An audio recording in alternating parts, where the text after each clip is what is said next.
Conclusion, Part 3, Jesus' response, the second greatest commandment. Just as we have been talking about before, these Pharisees and Sadducees were trying to get Jesus to tell him exactly what the first and most important commandment should be that they are to be following. Then, as we have already looked into and studied through Matthew chapter 22, verses 36 through 38, we are needing to be loving God with everything that we have. However, as we go further into these verses that can be found here, we can see in this 39th verse that Jesus gives them another important commandment they need to be following. Starting in Matthew chapter 22, verse 36 through 39. Master, what is the great commandment in the law? Jesus said to him, You shall love the Lord your God with all your heart, with all your soul, with all your mind. This is the first great commandment. The second is like it. You shall love your neighbor as yourself. Even just the wording leading up to this second commandment that is given here is able to show the importance of it. The use of like it. It is able to indicate that this commandment is very similar in nature and importance. The commandment that we are given is one to love your neighbors as yourself.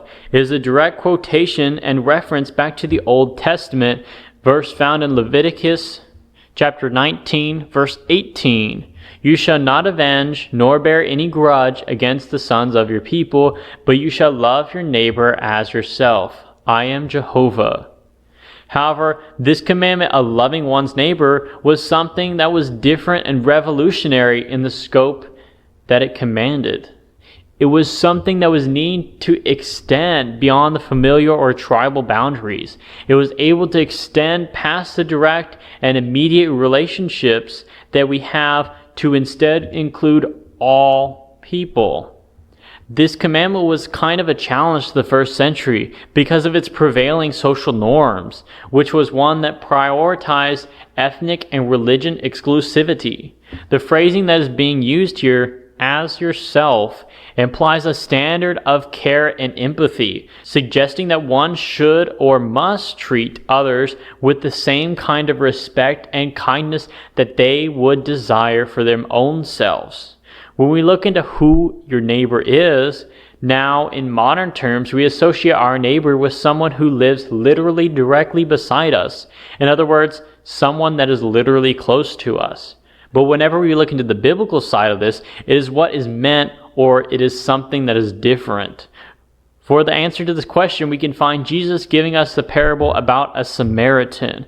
We can find this parable mentioned over in Luke chapter 10, starting in verse 25, going all the way through verse 37. Summarizing the story up some, a man was traveling down a road where he was attacked and left for dead. A priest walks by, sees him, and doesn't help him. The same happens whenever a Levite goes by. However, we are able to see eventually that a Samaritan was one who had stopped and helped this injured man, cared for his wounds, and paid for him to stay at an inn. The whole reasoning behind Jesus telling this parable was to make his listeners think and figure it out for themselves, especially when he asked them this question, found over in Luke chapter 10, verse 36. Then which of these three do you think was neighbor to him who fell among the robbers? The use of this word neighbor in the question was done to help show that it doesn't matter if they physically live close to one another. Everyone and anyone could be your neighbor. Our neighbor is anyone in our proximity with whom we could share God's love with those other people. We aren't called to just love those who are similar to us or those who we might be comfortable with. Instead, it is with all who gone places in our path. In Luke chapter 6, verses 27 through 28, But I say to you who hear, love your enemies, do good to those who hate you, bless those that curse you, and pray for those who despitefully use you. It is important to understand what true love is. We love people by genuinely seeking what is best for them. The call to love your neighbor means attending to their needs, both physically and spiritually.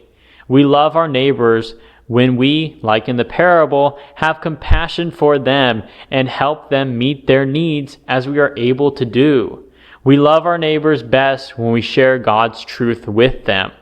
We are supposed to be loving everyone. We are supposed to be loving to everyone, including those who might seem like enemies to us. We act towards them with a heart that first loves God.